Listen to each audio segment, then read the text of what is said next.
Good evening and welcome to our webinar, Skullduggery Be Damned, What's at Stake and How to Defeat the Three Initiatives that will be on the November ballot this fall. We're honored tonight to have speakers from the campaigns to defeat these dangerous and destructive initiatives and to have them tell us what actions we can do to help. I'm Karen Richter, the co-president of the Puget Sound Advocates for Retirement Action, or PSARA, as we're known. For those of you new to PSARA, we're a multi-generational organization of about 1,500 members who advocate for seniors, their children, and families. We support efforts to allow all people to live their lives with economic security, dignity, and respect, and in a clean environment. I encourage you to visit our website, pasara.org, to find out more about the initiatives as we go through the summer and about PSARA's great work. So right now I'm going to turn this over to our executive director, Mike Andrew, who's going to give you information about the webinar. Mike? Thank you, Karen. And good evening, everybody. I'd like to welcome you as well. Our webinar tonight is going to talk about three very destructive initiatives that PSARA is committed to defeating and hopefully give you suggestions on how you can get active in the campaign. I'm sure a lot of you will have questions.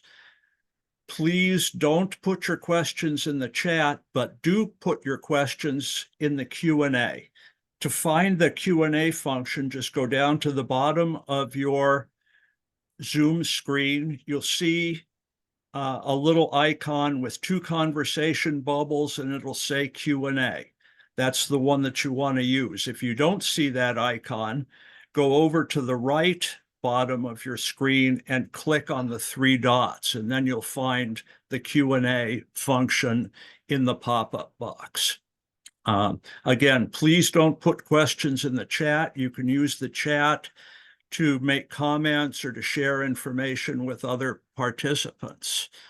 We'll try to get through as many questions as we can. If you have questions that don't get answered tonight, look for articles in our monthly newsletter, The Retiree Advocate, because we'll be covering these campaigns very extensively. If you absolutely have to get an answer soon, you can feel free to email me. I'll put my email in the chat, and if I don't know the answer, I'll find someone who does know the answer. Now, I'm very happy to introduce the chair of PSARA's Government Relations Committee, Pam Crone, who's going to be facilitating the program tonight. For those of you who haven't had the opportunity to meet or get to know Pam, Pam spent her career as a lobbyist in Olympia, but a lobbyist for the good guys. In fact, she was one of PSARA's lobbyists, as well as a lobbyist for a number of other progressive organizations. So I'm turning it over to you now. Pam, take it away. Thank you, Mike, for that introduction. Welcome, everybody. We're so pleased that you could join us this evening. We'll go over the program briefly so you know what's ahead.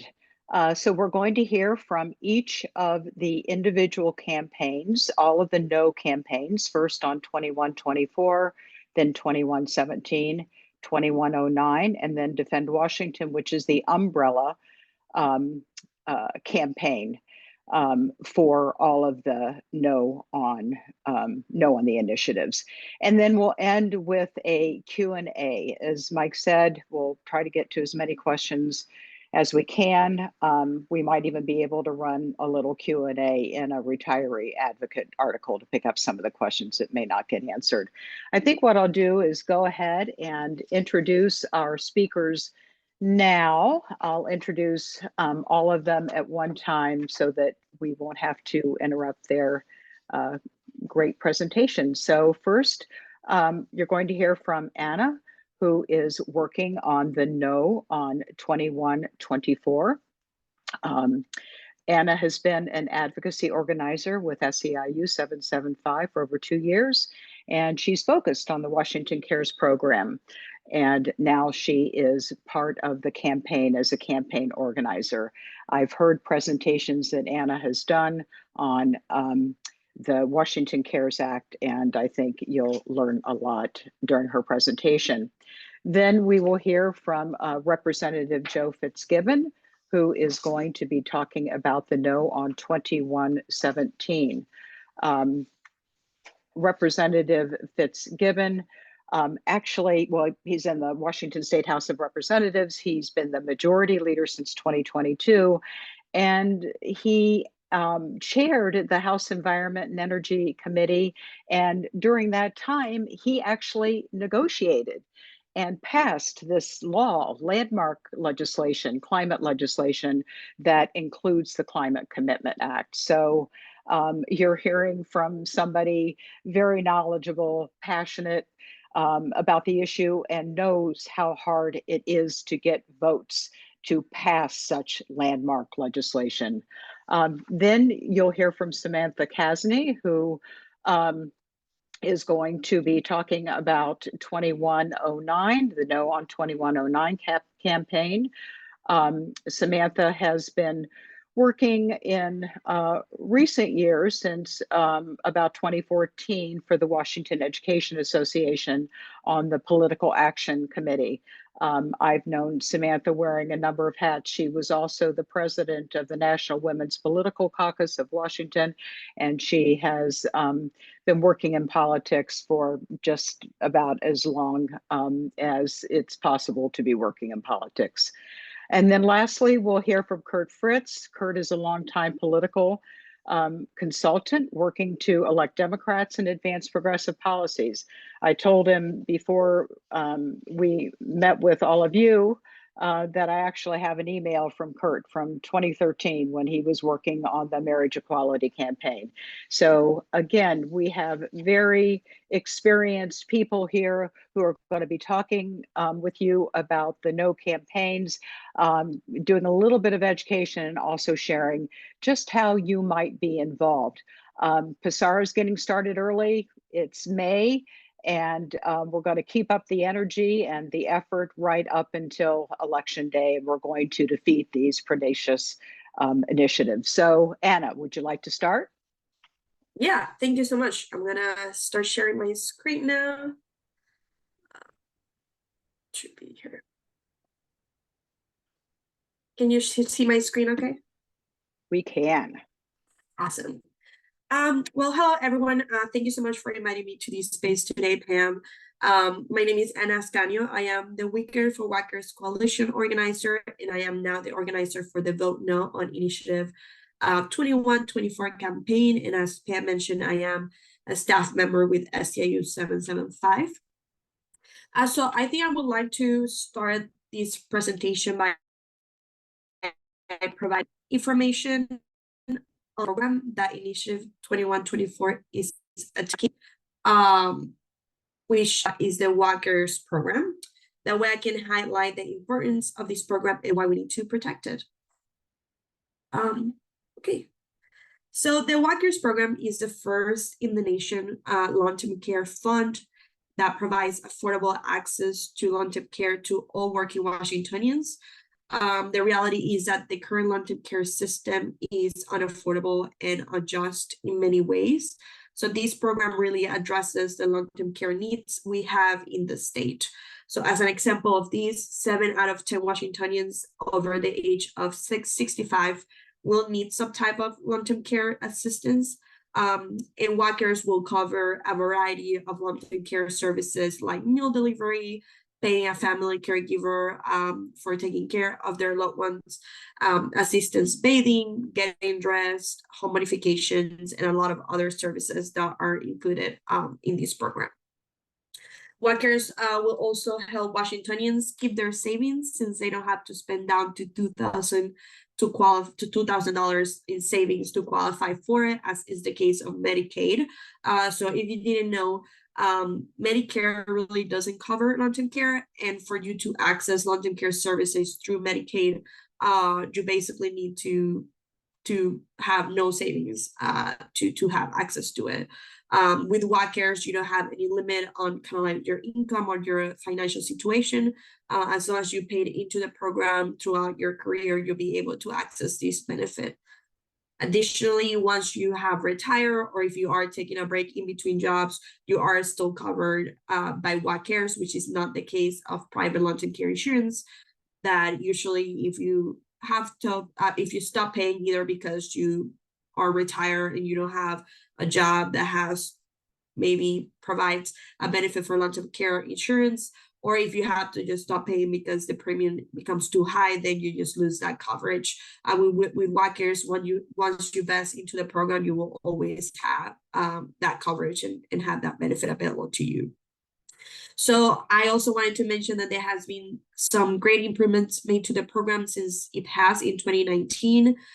Some of the key improvements that I would like to mention are two that were great key points of opposition to the program and how now have been solved or addressed in legislature. So the first is that the benefit is now prorated if you are near retiree. So before, if you were near retiree, you didn't pay into the program for the 10 years that are required to be vested, you would not have access to the benefit. But now, if you are near retiree, you will get 10% of the benefit per each year that you paid into the program.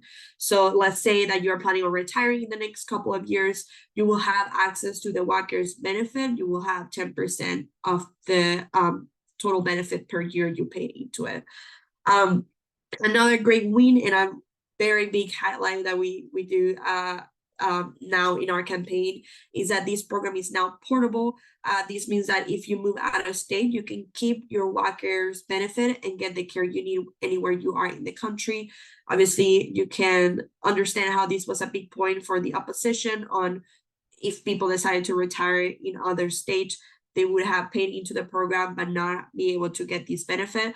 But now they will be able to bring this benefit with them wherever they are in the country. And really, the truth is that the vast majority of us are not prepared to afford long-term care expenses, which people often don't realize that these expenses are not covered by traditional health insurance or Medicaid. And really, most of us are not prepared to cover these expenses when the time comes. So this is why WACARES was created, to provide this safety net to all working Washingtonians, and it is set up to allow seniors and disabled or severely ill adults to live with dignity and stability. So now that I gave a little bit of an overview on the program, I would want to touch on the Initiative 21-24, our campaign, and what the impact of this initiative will have on WACARES. So as you might already know, obviously from these, we have multiple initiatives attacking our progressive laws and programs that were filed this year. So this initiative 21-24, has been framed as an opt-out option. So basically making the program optional for working Washingtonians and giving people the ability to opt out at any point. What they are not telling us is that making the program optional, we're basically bankrupt the program. We know based on an actuarial report from the State Department of Social and Health Services, and really from historical data, that making a program like this optional is basically the same as calling for a repeal and will lead to the failure of the WACARES fund. I think this is important to highlight whenever we are talking about the initiative in this campaign, because people will see it in the ballot as like, oh yeah, people should just have the option to opt out if they wanted to at any point. But in reality, this is just gonna destroy the program and take away the benefit from all Washingtonians. So if this initiative is successful, it will take away the WACARES program, which will harm mostly people with pre-existing conditions, like if you have cancer and diabetes. People with pre-existing conditions are often denied of private long-term care insurance. A lot of people don't know this, but even if you have a pre-existing condition, like let's say you had a condition when you were a kid, and then this condition was solved, and as an adult, you're a healthy adult, most long-term care insurance won't even cover you if that's the case, because you're at higher risk of having some type of condition once you are older. These will also force us to pay out of pocket for home care, wheelchair ramps, and many other long-term care expenses. Sorry. Or make us drain our funds and savings to be able to qualify for Medicaid. So once again, this initiative is successful. We perpetuate a huge problem we face today of unpaid family caregivers, which are disproportionately women and people of color having to leave the workforce, losing their own careers and benefit to take care of their loved ones. And it will leave us once again at the mercy of private long-term care companies that consistently reject claims, jack up premiums, and people lose their coverage as soon as they're unable to continue paying their premiums. So with that said, we really need the support of all those organizations and individuals who care about social justice to fight this threat. The We Care for Workers Coalition has been key in making this program accessible for all. It has been behind the advocacy work that has led us to great improvements we have reached already. And we'll continue working on improving the program as the years come by. Washingtonians really need affordable access to long-term care, and we need your support to make sure WACAS remain accessible to all. Our campaign is still ramping up, and we will officially launch at some point next month. Since we won't be in the ballot until November, and as Pam mentioned, POSARA is really early on this. We don't currently have volunteer opportunities. But as an individual, you can still help to protect the WACAS program from this initiative by really spreading the word around about how important this program is, the improvements that have been made to it, and getting the message out there early that if the initiative passes, it will destroy the program. We also have a social media campaign form that I will be adding to the chat for you to fill out if you would like to participate as an individual. But we're also always looking to grow our endorsers list. We have been endorsed by many Washington-based and national organizations like Fuse, Washington, multiple labor unions, Casa Latina, Hand in Hand, MS Society, and many more. So if you are part of any other organization that endorse initiative campaigns, please reach out to either me or our campaign manager. I have a slide with our emails. I will also put this information in the chat. We also have a great one-pager that we can share with everyone if you want material that you could share with your organizations and community. But really feel free to either ask questions for later. For me, put your email, if you're able to do that, in the chat, or email me directly, and I'll be happy to provide materials or any more information about our campaign. And now I'm going to put a few links here in the chat, but that is it for me. Thank you, Pam. Anna, that was just great. The campaign has already shared an article with us that ran in our Retiree Advocate in June, and we are also identifying some spokespersons. So if anyone is interested in being a spokesperson, has a story, get in touch with me, you can do that, or you can get in touch with Anna directly. So we'll hold the questions and go ahead and move to Representative Joe Fitzgibbon. Thank you so much for being with us, Joe. Thank you, Pam, and thanks everybody for being here. It's great to be among friends who are fighting for positive change in our state. So give me just 1 second while I pull up my slideshow here.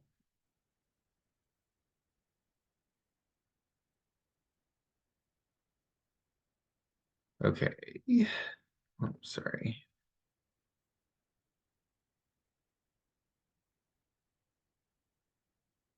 Sorry, should have been. Okay.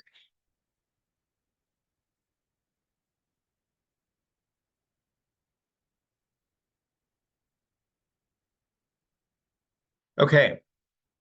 So I'm here to talk about the No on Initiative 2117 campaign. As you heard from Pam, I am in the state legislature. I'm in the State House of Representatives, and 2117 is near and dear to my heart because it repeals our cornerstone climate change law in our state, which we passed in 2021.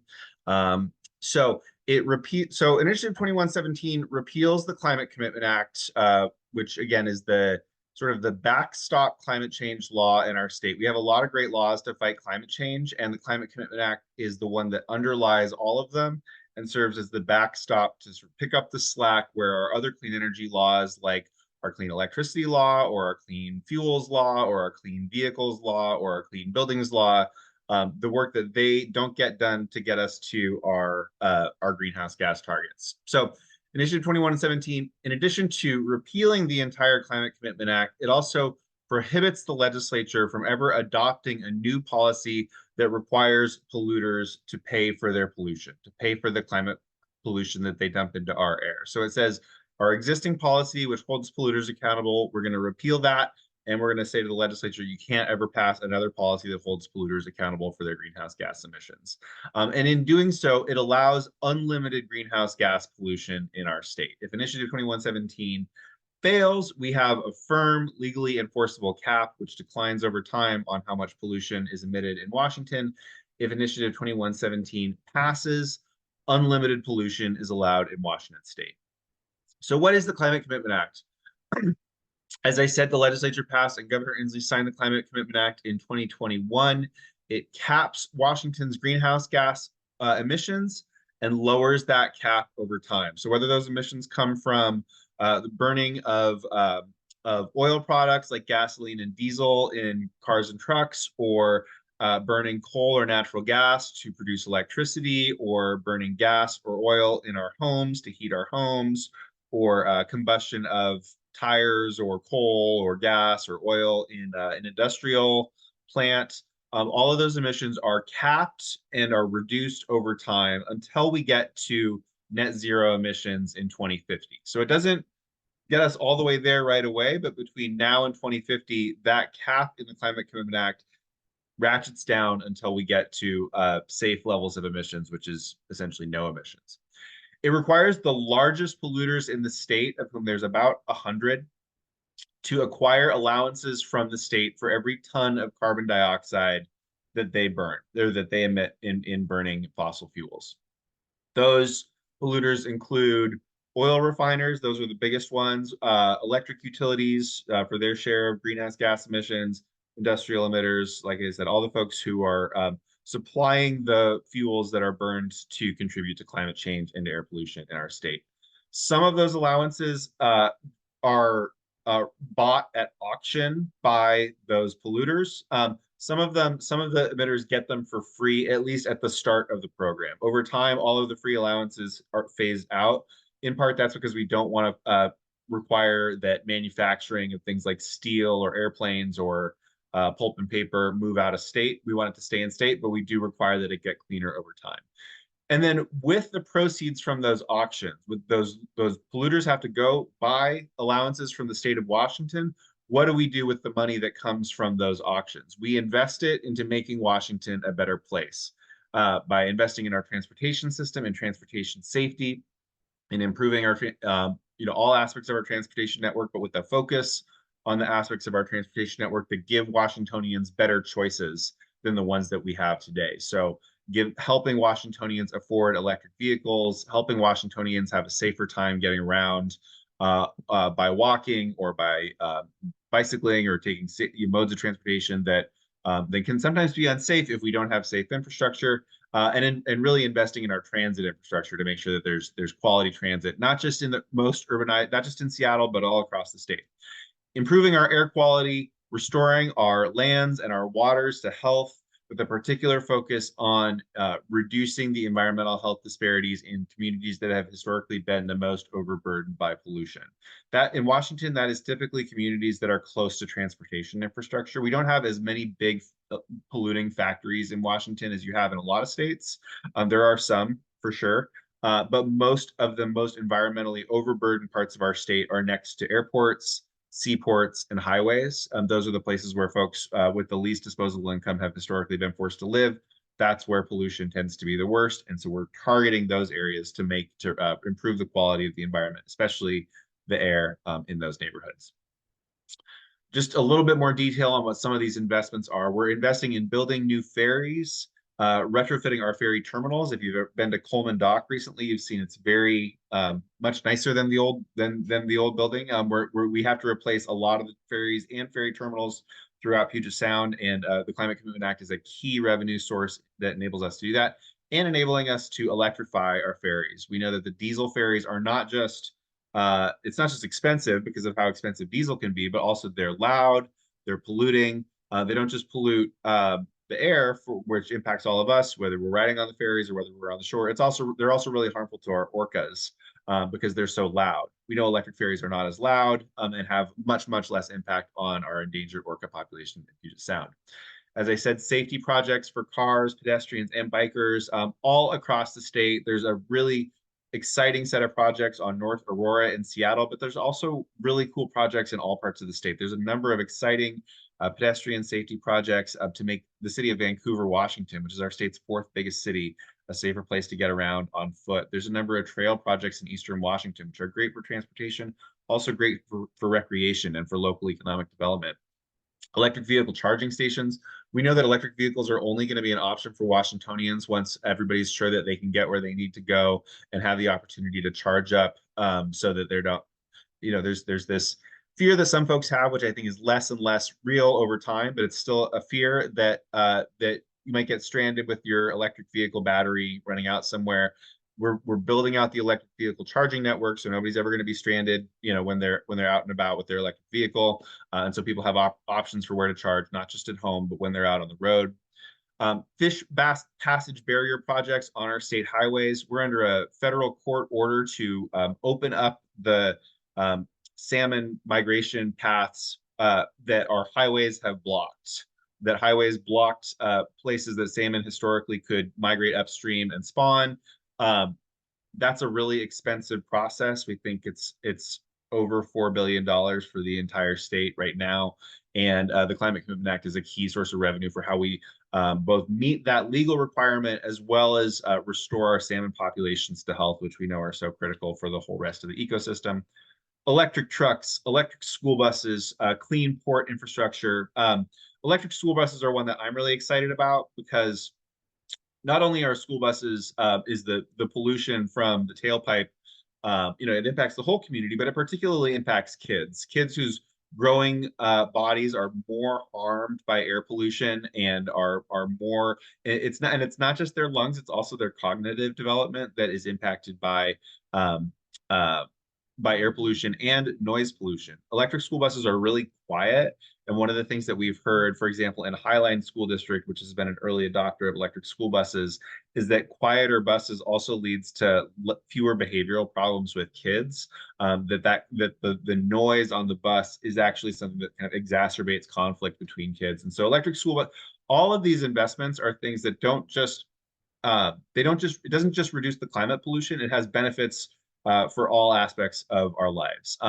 Wildfire prevention is another example of that. We all know that it's the communities on the front lines of those wildfires. We've had several communities in Washington that were entirely destroyed by wildfires in recent years.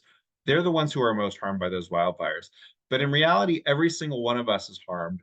If you don't have to think back very long to those thick smoke days when you could barely even step outside. Hopefully you had a way to filter the air inside your home so you weren't breathing thick smoke in your home, because that impacts everybody. We know it impacts kids, seniors, and folks with respiratory ailments the most. And so the Climate Commitment Act resources are investments in the health of our forests to make sure that they're less prone to burning up every summer when wildfire season strikes. Protecting state lands, there's a lot of projects, more than I have time to get into, that to restore the health of critical places in Washington to benefit the whole ecosystem. Fighting hunger, this is another one that I'm really excited about. We want to fight food waste because food waste is it's wasteful. It also emits greenhouse gases. When food waste goes into our landfills and decomposes, it turns into really harmful greenhouse gases. We can fight food waste and fight hunger at the same time. And so we had $14 million in grants to nonprofits to connect nonprofits with farmers and with food processors to help get edible food, good, high quality food that would otherwise go to waste, to get it to food banks, and to get it to hunger relief organizations. So again, we're looking for those multiple wins, not just fighting climate change, but fighting climate change and hunger and benefiting farmers at the same time. Again, fighting air pollution through electric ports, electric trucks, electric school buses. Again, with that focus on overburdened communities, we're really building out this is not as maybe as sexy, but building out the monitoring of air pollution. So we actually know where and when air pollution is the worst. So we have the best policies in place to fight it beyond the ones that we've talked about. Attracting federal funding. There's been a lot of federal legislation in the last few years that that we think Washington is really well positioned to draw down money that our members of Congress have fought and President Biden have fought hard to make us eligible for, but helping local governments, helping tribal governments, helping small businesses, helping households know what kinds of federal incentives are available, what kind of federal grants are available, so that Washingtonians really maximize drawing down those dollars. Whether you're a household saying, I think I might want to replace my failing heating oil tank with a heat pump, we have dollars in the budget funded by the Climate Commitment Act to help make sure that there's somebody that you can call who says, here's all the incentives you're eligible for. But also making sure that a local government looking for a grant has the staff that they need to fill out that grant application and make themselves well positioned. And then workforce development. The transition to a clean energy economy is going to require a lot of people to be really well trained in new jobs, things like electricians and HVAC techs. We passed the Washington Climate Corps into law in 2023 to really promote workforce development for people looking to get into lines of work that we have high demand in and that benefit the clean energy transition. So a lot of benefits throughout the state that are funded by this program. So one of the things that you may hear from people who support this initiative is that this is all about one thing. This is all about gas prices, and that if it weren't for the Climate Commitment Act, we would have cheap gas in Washington. Because the Climate Commitment Act requires the biggest polluters in our state, including our oil refineries, to pay the state for the cost of their pollution. And some of those oil refiners are, seem that they may be passing along some of that cost to Washington drivers. We don't know how much exactly because they're not transparent about that. We had legislation that failed in the legislature this year to require oil companies to open up their books to let the public see how much of the, what was influencing the price of gas. But we do know a couple things. We know that the most expensive gas has ever been in Washington state was before the Climate Commitment Act even took effect. In June of 2022, we passed the CCA in 2021. It didn't take effect until 2023. The highest gas prices have ever been was before it even took effect in June 2022, right after Russia invaded Ukraine. And the truth is the price of gas is very closely tied to things that happen on the other side of the world. Oil prices are, very, very volatile, have always been volatile, and have always been higher on the West Coast than anywhere else in the country, in part just because of our geography and because of our isolation from the rest of the country's energy markets. Currently, the allowance prices under the Climate Commitment Act are as low as they've ever been, and yet we're seeing gas get more expensive as we head into the summer months. So those things are not strongly correlated. What we do know is that Washingtonians need better choices. That long before we had the Climate Commitment Act, gas was a significant expense in household budgets for Washingtonians, especially for low-income Washingtonians.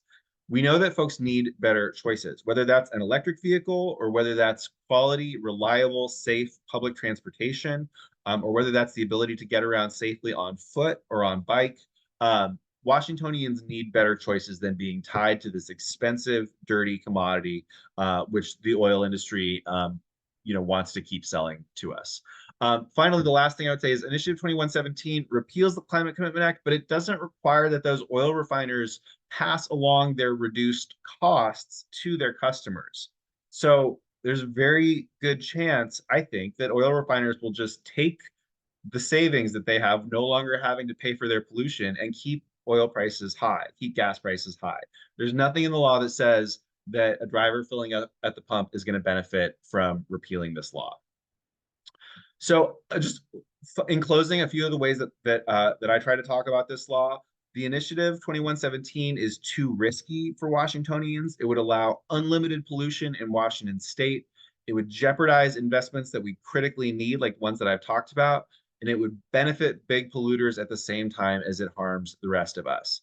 I think the Climate Commitment Act is a great law, but the thing that we really want to lead with in talking to voters is the harms of Initiative 2117, not the benefits of the Climate Commitment Act, because we want voters to understand how risky this initiative would be and how much it would jeopardize Washingtonians' health. So that's all I've got. Thank you.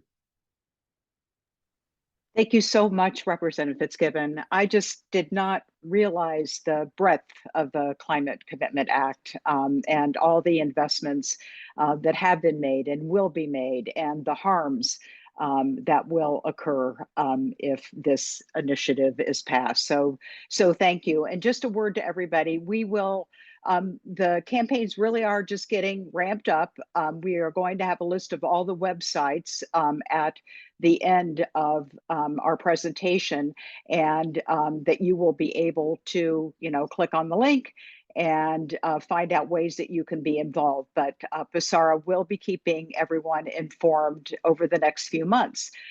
Now we're going to move to Samantha, and she is going to talk about the No on 2109 campaign. First, again, what's at stake and some top line messages, and then what we can do to defeat this initiative. Thank you, Samantha. Yeah, thank you. Happy to be here. So again, I'm Samantha Kasny, use she, her pronouns. I'm the campaign manager with the No on 2109 campaign as of 21 days ago. I just came on in early May. And before that, I spent the last 10 years or so with the WEA, the Washington Education Association, doing their campaigns and elections work. And I've been involved in this capital gains fight now for the past several years. So I'm very excited to take this new role as the campaign manager in this next phase of the work. So to get us started, these are kind of the poll guided messages that we are using to talk about the No on 2109 campaign. And so that is, we don't want cuts to education, no cuts to childcare, and no tax breaks for the mega millionaires. So I just wanted to start out by telling you a bit about Initiative 2109, and that is the measure that would repeal the capital gains tax that we worked, and probably many of you worked to pass in 2021. And so I just want to ground us in what that capital gains tax is and why it's so important to Washington families. So the capital gains tax that we're talking about is a modest 7% tax on the profits of $250,000 or more from selling stocks and bonds. So what that means is that only about 0.2% of Washingtonians pay this tax, or less than 4,000 individuals in this state, and they are the wealthiest people in our state. There are a lot of exceptions written into the law to make sure that low and middle income earners don't pay it and won't ever pay it. So for example, residential real estate is exempt, retirement accounts are exempt, farmland, timber, livestock, sale of small businesses, and other assets are all exempt. This is just on the profits of $250,000 or more from selling your stocks and bonds. The other thing that this initiative does is we're really trying to address the upside tax code. So the capital gains tax was a very important step to make sure our tax code is more fair. For years, and I'm sure many of you know this, Washington ranked dead last in tax fairness. Here, low and middle income earners paid a higher percent in state and local taxes, which was up to like 17%, than the wealthy, who were paying only like 3%. So with the passage of the capital gains tax, and along with the working families tax credit, we actually made our tax code more fair. And we finally moved out of last place when we asked the richest people in our state to pay what they truly owe in taxes, just like the rest of us have been doing. So moving on to Initiative 2109, the effort to repeal the tax. As you may have heard, this initiative was a pet project of Brian Haywood and the Let's Go Washington group. Brian Haywood is a multimillionaire and mega donor to conservative causes and Republican candidates. The Seattle Times referred to him as Tim Eyman with a gigantic bank account. Haywood himself spent over $6 million of his personal income to qualify the initiatives, and he would frankly likely benefit from the repeal of the capital gains tax. So Let's Go Washington is a conservative political interest group that seeks to repeal legislative progress in Olympia via the initiative process. So that's what they're looking to do. Some of you might have remembered that they submitted a set of 6 initiatives to the legislature just in 2024, and 2109 was one of them. And the legislature didn't take any action, so that's why it's now going before voters. So another bit of context with Let's Go Washington, they actually attempted this same maneuver with an initiative to the people over a year ago, but they were unsuccessful actually at collecting signatures with a volunteer base, which is why they had to pay to get it on the ballot this time. Additionally, in 2022, the Washington Supreme Court ruled the tax to be constitutional. And at the same time, the US Supreme Court did not take up the case. So this is kind of their last option to repeal this measure. And speaking on a legal front, just another quick update, Jim Walsh, who is working with Let's Go Washington, just filed a lawsuit against all three initiatives because he doesn't want a public disclosure impact statement to appear on our ballots. And that's what's going to say how this will where it'll cut things in the state budget. And he's claiming that they aren't a tax, which is just like so much hypocrisy all wrapped up into one here. So what's at stake with 2109? So 2109 will give a tax cut, like we said, to 4,000 or so of the mega millionaires and billionaires, most of whom live in King County, by the way. And if passed, Initiative 2109 would take away about $5 billion over 5 years from Washington education and childcare. Just in 2023, the capital gains tax brought in $850 million alone for childcare, early learning, and K-12 public education, which means that more families are getting help paying for childcare, public schools will get more resources, and we can pay for school construction and repair projects. So if we lose 2109, we lose $5 billion over 5 years. Schools are already facing budget shortfalls. I feel like every day in the news, there's a new article about, like Seattle Public Schools is closing schools, Bellevue, like we see problems all over the state. Families across the state are struggling to access childcare and early learning. And this would set back our movement to fix our upside down tax code. We just simply can't afford to lose this battle. So just a quick campaign update for you all. Just as everybody has said, we are just all kind of getting off and running here. And many of us have worked for over a decade to kind of build the support to pass the capital gains tax in the legislature. And that work is showing. So over the last 14 years, public opinion on taxing the wealthy has shifted, and public opinion is very much on our side at the moment. So when we were testing this ballot title for 2109, only 31% of Washingtonians are supporting the repeal of the capital gains tax. The majority of Washingtonians, around like 56%, are opposed to the initiative because they see it for what it is. It's a tax break for mega millionaires. And our polling is consistent on this. It remains consistent. Once voters realize that it takes away money from education and programs and services, they're just not interested. So our campaign, like I said, is gearing up now. There's going to be lots of ways that you can get involved. For now, we're really looking to grow our list of endorsers. So there's a few who have already signed up on our screen here. You can actually scan the QR code and add your organization.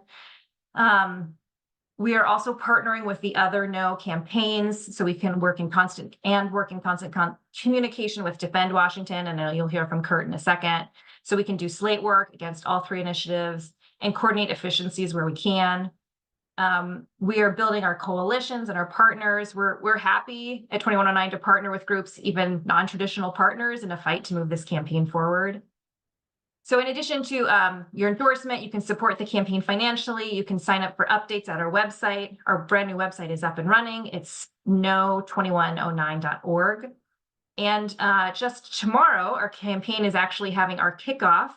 We're going to kick off at 4 different locations around the state. We'll be in Burien, Vancouver, Yakima, and Spokane.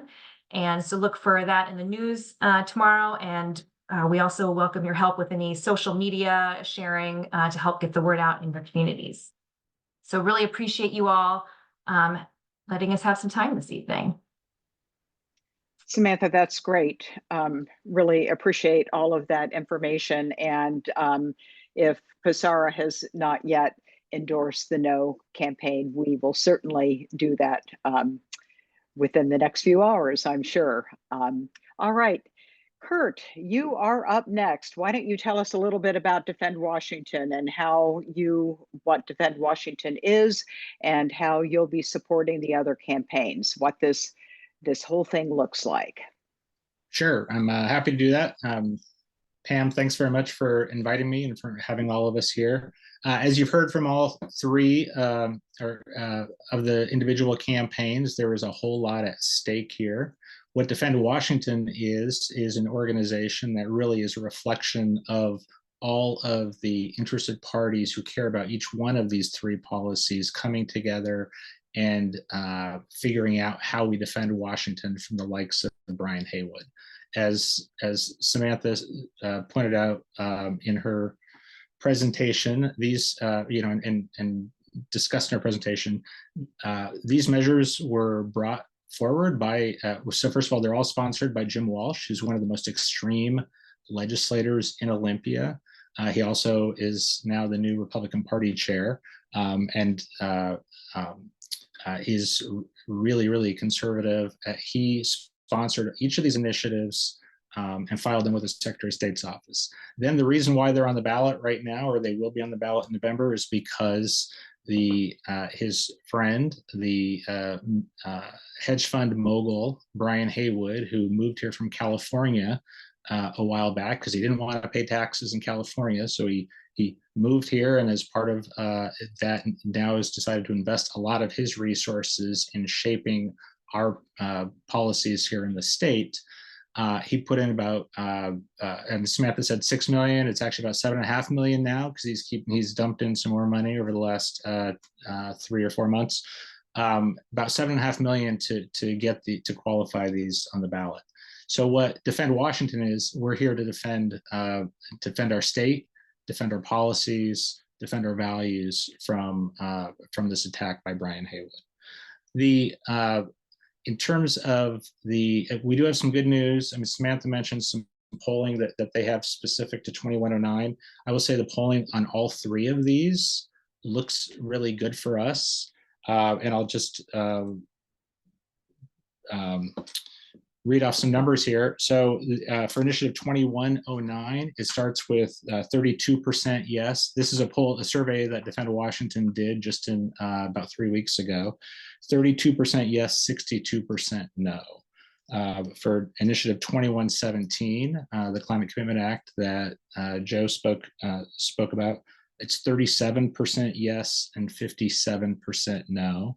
And then initiative 2124, the long-term care benefit program that Anna discussed, it has 41% yes and 49% no. Now, the numbers here these are not a good place for our opponents to start with. They typically, ballot measures should, when brought forward, you would, and if you're going to invest in a ballot measure, you probably are going to hope that they start at the 60% threshold or above. Nonetheless, we take these attacks very, very seriously, in part because the policies obviously are so critically important. Everything that was laid out here in this call speaks to how important it is that we actually defend against these attacks. It also, what we do not know yet, and what I think, but we certainly are planning for, we do not know how much money the opposition will put into these. There are some special interests, including some super rich folks who may benefit from the capital gains tax cut, who could put a lot of money here. So what we are doing in working with these campaigns is to weave together what we think is a winning strategy, which includes pushing back on Brian Haywood and pushing back on this whole slate by lifting up both the motives of the sponsors, who they are, where they come from, what they're trying to do. Tim Eyman with a gigantic bank account, as Samantha mentioned, was a brilliant description that came out of the Seattle Times. There was also a great headline from a John Talton column, who's the business reporter at the Seattle Times, column that entitled "Brian Haywood's Dream Would Be a Nightmare for Washington's Economy." We will be highlighting that and making sure that we shine a light on both Brian Haywood, but also on the impacts. Then we also will be talking very specifically about the very severe impacts that there would be to kids and to schools, to care programs, the elimination of our long-term care benefit program that's so important to our seniors, and then the rolling back of the Climate Commitment Act and all of the ramifications that come from that, as Joe mentioned. In terms of how to get involved in this campaign, or these campaigns, I would suggest, I think the most important thing is actually to involve yourself and your organization with each of these specific measures. And as Pam mentioned, they'll put out the website and circulate those around. I think like all of these websites are have a lot of rich information, place to sign up for volunteers, place to sign up as endorsers, ability to make contributions, and also talking points and fact sheets and things that you can take and communicate to your neighbors, within your organizations, on your social media feed, and whatnot. What it is going to be critically important over the next 5.5 months that we get the word out about what's at stake here. And part of why that's important is because this is a presidential year election. And that means that turnout in November will be very high. We don't know if it'll be 84% or if it'll be 78% or whatnot, but there will be a lot of voters who will be who will be sending in their ballots, returning their ballots in November, who are not going to be paying much attention to politics. And they're not members of an organization like SARA. They're not working on these campaigns directly. And it's what's critically important for us, for all of the campaigns, is to keep pushing out the message about why it's so critically important to vote no across the board. I mean, this is what's going to be on the ballot are these three measures, and to get those what we refer to really as kind of low information and infrequent voters who vote primarily only in presidential election years. They're going to be the ones that are actually gonna tune in the middle of October and decide what to do when they see these on their ballots. And so getting the information out and to do it repeatedly over a long period of time is going to be really, really important, so that they actually understand that your neighbors have done the research and understand what's at stake and and they know to vote no. So stop there, Pam, and I'm happy to want to move into Q&A. I think that'd be a great time. Thank you all. These have been just great presentations, kind of a lightning round. There's a lot of information, and I think that we've made a really good start here with an overview of the importance of voting no and encouraging our friends and neighbors to vote no on these initiatives. So I'm going to go to the Q&A now. And let's see what we have here. All right, we've got a question for you, Representative Fitzgibbon, around 2117. And if indeed the no campaign wins and the initiative is defeated, there is this Achilles heel of the high cost of gas, which you did speak to in your presentation. So in looking at the fact that we've got subsidies for the lowest income people around natural gas and oil for heating, could there be some response from the campaign to voters who are feeling the pinch from the rising cost of gas, the third most expensive in the country? What do you think can be done by the campaign or the legislature when we go back in successful in defeating this initiative in terms of helping folks out with these high gas prices? Whew. Yeah, absolutely. So I think a couple things. One, we absolutely need to be upfront about the fact that many Washingtonians are really feeling squeezed by the cost of living in our state. And, gas is a really visible example of that. The actual expenses that most households feel the most are the cost of housing, cost of healthcare. For families with kids, it's the cost of childcare. Gasoline, cost of transportation is definitely on that list, but it's really visible because you see the price of gas go up and down, and you're filling up kind of, in discrete chunks, and you're actually having to, take out the credit card and put it in the machine. Like, it's very visible, and it's really noticeable when the price of gas goes up and the way it impacts families' budgets. We also just need to be clear with folks that the gas has always been expensive in Washington and has always been really volatile. The price of gas goes up and down based on not just policy, not state policies, not just federal policies, but also changes in real estate prices, right? When the land that a gas station is on becomes more expensive, that impacts the price of gas. But the thing that's most impacting the price of gas is things happening around the world. When there's sanctions against Venezuela in place, the price of gas goes up. When Russia invades Ukraine, the price of gas goes up. When there's instability in Iran and they block the Persian Gulf oil tanker traffic, the price of gas goes up, here on the other side of the world. So what we really need to do is give Washingtonians better choices. Whether the Climate Commitment Act is in law or whether it's repealed, if Initiative 2117 passes and it's repealed, or Initiative 2117 is defeated and we keep the CCA, the price of gas is still going to be volatile. It's still going to be too expensive, particularly for low-income Washingtonians, and we're still going to need to give Washingtonians better choices. And that's what we're trying to do with more than half of every dollar that comes into the state through the Climate Commitment Act is going to our transportation networks to build better options, whether that's electric transportation or public transportation, or safe walking and biking, or improved ferry connections, so Washingtonians have choices and are not going to be stuck tied to this extremely volatile, extremely expensive, extremely polluting and harmful energy source in gasoline.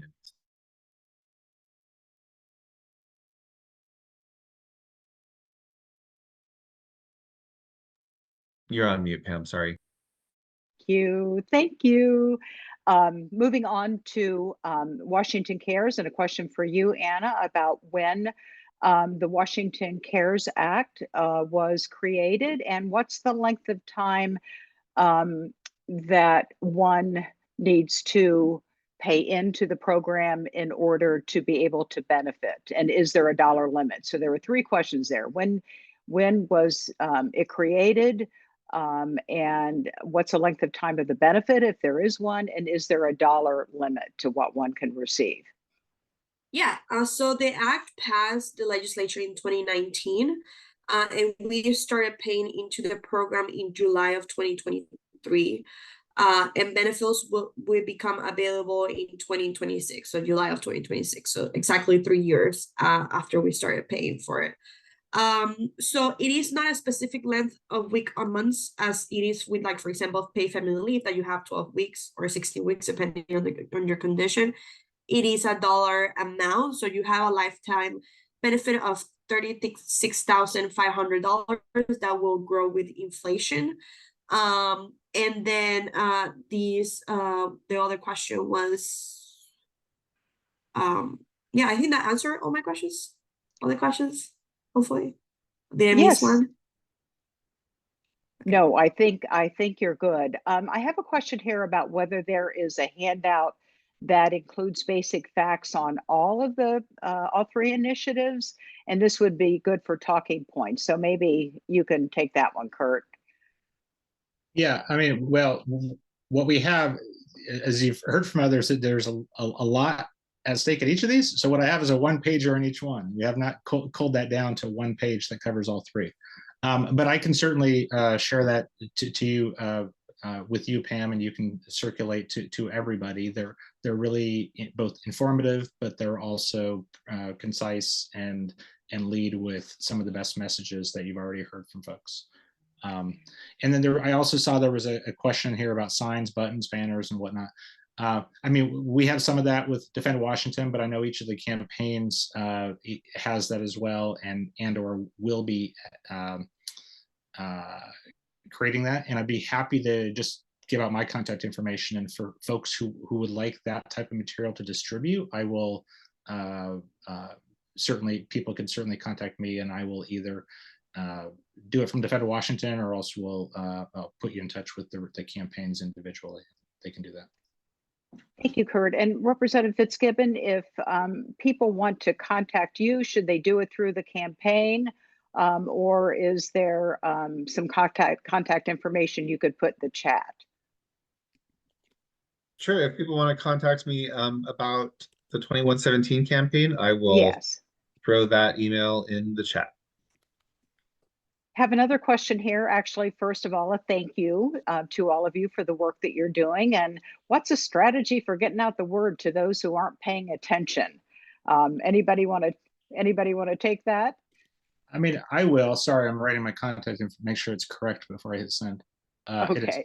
I will, because I think that it's from Lynn. I saw that, and I think it was probably prompted by my discussion about low information voters who will be turning out.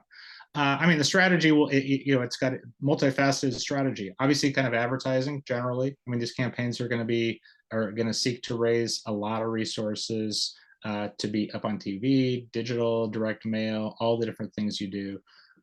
We're in discussion about field efforts and what that looks like in terms of statewide or a targeted geographic field.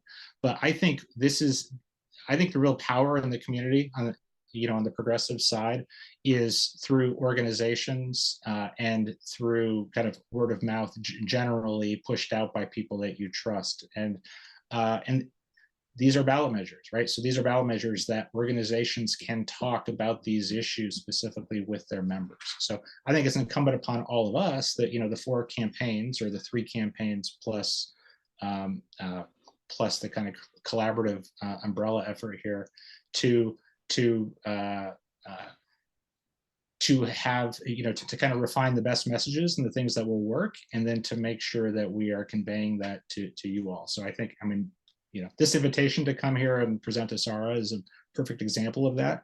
And then the question is what we do with that over the next 5 months. So that would be my hope, is that we are all kind of, and you've seen, you saw some of these slides show you the breadth of the endorsements that have already been made. And I think that is going to be really, really critical. But it's not, we have to do all of the above. And that includes all of that paid communication as well. So I believe all of that will be a part of our strategies. Thank you, Kurt. A question here about capital gains, and in terms of the tax that has been collected in 2023, have they been distributed, and where? That information would really help convince voters. So Samantha, you want to take that?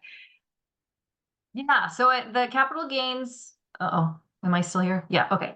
Yeah, Capital you're there. gains goes into the Education Legacy Trust Fund account, and I'm sure Joe can elaborate more as a writer of a budget. But basically, it goes in that, the first 500 million goes into that account, and then beyond that, it goes into a school construction account. And I can tell you that the legislature included those numbers in their budgets that they just passed, and so they are, spending the money. And I think another good resource for more detailed factual information is the Washington State Budget and Policy Center. They have a lot of really good factual one-pages that gets into some more nitty-gritty details of the law. And I would suggest going there to get more detailed answers of things. Thank you. And Samantha, would you put your contact information in the chat also? And then we'll have everybody's. I have some comments here about messaging, and I'll just share that with you, and you can comment, if you will, on the 2117. What about the strategies recommended by cognitive scientists and communication specialists? Load with shared values about specific benefits like clean air and water. Opening with harms and horrors turns people off. Name the villains, threatening the benefits, and state their motivation, and then speak to a vision of a better future that we gain by coming together to defeat the initiative. Leading with values brings people in. Focusing on benefits at risk stimulates loss aversion, powerfully motivating. Any chance these strategies could be incorporated? Would you like to respond to that, Representative Fitzgibbon? Lots of great thoughts there. I definitely think those are strategies that the campaign is utilizing in our message. And of course, there's a balance between positivity and negativity. Both of those messages have a place, and I think we're working on striking that balance and making sure that folks know what's at risk if the initiative passes and why we need to defeat it. Well, I want to thank you all for participating and hanging in there to the very end, so that we could do a Q&A, and any questions that we didn't answer, we'll try to make sure that we do that in some other format. I'm going to shift the program back to Karen, and she's going to make some concluding comments, and we'll share that slide with all the campaign websites. Again, thank you all so much. So appreciate the information you shared here at the beginning of, you know, these important campaigns to defeat these initiatives. We're going to do it. Thank you, Pam. Thank you all for being here tonight. I hope you found this webinar as useful and helpful as I have. We've just put up the websites for all the campaigns on the slide, so you can find out, go directly to the campaigns to find out how to stop the initiatives.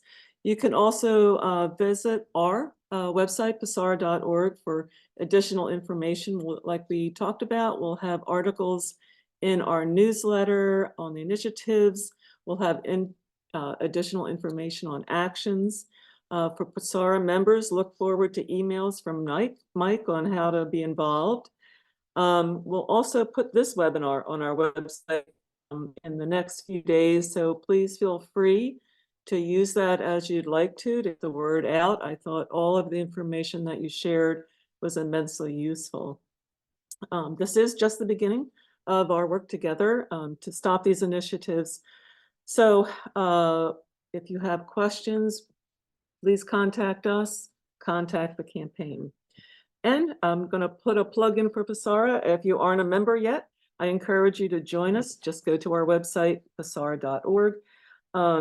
Thank you for your great presentations tonight, all the presenters. And thank you to our Government Relations Chair and MC, Pam Crone, and her committee members for all the hard work they put together to make this happen.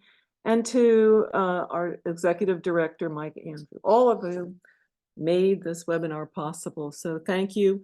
I personally look forward to working with the campaigns to stop these initiatives, as well as probably all the members of PASARA. So we're with you. And I must say, I believe we endorsed all these campaigns already, but if we haven't, we will get to you right away. So thank you. Thank you for being here, and have a good evening.